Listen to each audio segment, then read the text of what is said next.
చూశాను. ఆల్రెడీ నేను నోటీస్ గా వర్క్ చేస్తున్నానండి, నాకు తెలుసు అని చెప్పేసి వాళ్ళకి వేగ చెప్పి పంపించాను. అయితే వెళ్ళిన తర్వాత నేను ఆలోచించాను, వాళ్ళు ఒకటే మాట చెప్పారు, సార్ ఇది నోటీస్ గా చేసి మీరు ఇది 3 తరాల బిజినెస్, ఒక్క తరం కాదని చెప్పినప్పుడు నాకు మా ఫ్రెండ్ నర్సరీ గుర్తొచ్చాడు. అరే వాడు చనిపోయిన తర్వాత వాడి భార్య రోడ్డు పైకి స్వీపర్ గా వచ్చింది, రేపొద్దున నేను చనిపోయినా కానీ నా భార్య స్వీపరే కదా, నాకు 85,000 జీతం వస్తుంది, 85,000 జీతం నా భార్యకి ఇవ్వరు, పెన్షన్ కూడా లేదు, నాకు 2004 పెన్షన్ లేదు. నేను అప్పుడు నైట్ మొత్తం మా భార్య నేను కూర్చొని మాట్లాడుకున్నాం, వెస్టేజ్కి వెళ్తే నేను లేకపోయినా నీకు వెస్టేజ్ ఉంటుంది, నువ్వు లేకపోయినా మన పిల్లలకు వెస్టేజ్ ఉంటుంది, కాబట్టి తప్పనిసరిగా మనం చేయాలని చెప్పేసి డిసైడ్ అయ్యాం ఫ్రెండ్స్. మీరు గట్టిగా తప్పలు కొట్టాలి, ఎందుకంటే ఇది ఆర్డినరీ స్టేజ్ కాదు, ఇది ఎక్స్ట్రాడినరీ స్టేజ్. ఇది ప్రతి ఒక్కరు కూడా సగర్వంగా చాలా గెలుచుకొని ఐఎమ్ వెస్టేజ్ అని చెప్పినటువంటి గొప్ప స్టేజ్ ఫ్రెండ్స్ ఇది.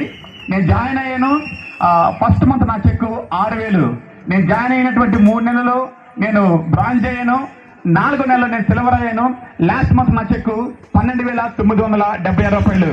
మీరందరూ కూడా ఇన్స్పిరేషన్ తీసుకోండి, ప్రతి ఒక్కరిని కూడా. మన లైఫ్ బాగుపడాలంటే గవర్నమెంట్ జాబ్ కానే కాదు, మన లైఫ్ బాగుపడాలంటే వన్ అండ్ ఓన్లీ వెస్టేజ్. దాన్ని మనం గురువు గారు మనకి ఇవ్వటం నిజంగా పాదాభివందనం చేస్తున్నాం sir. Thank you very much sir. ఇలాంటి స్టేజ్ పైన మనం ఉండటం ఎంత గొప్ప కారణం. అవకాశం రాదు, అవసరం చెప్పి రాదు.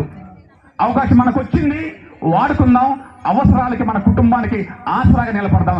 జై వెస్టేజ్, జై హో వెస్టేజ్.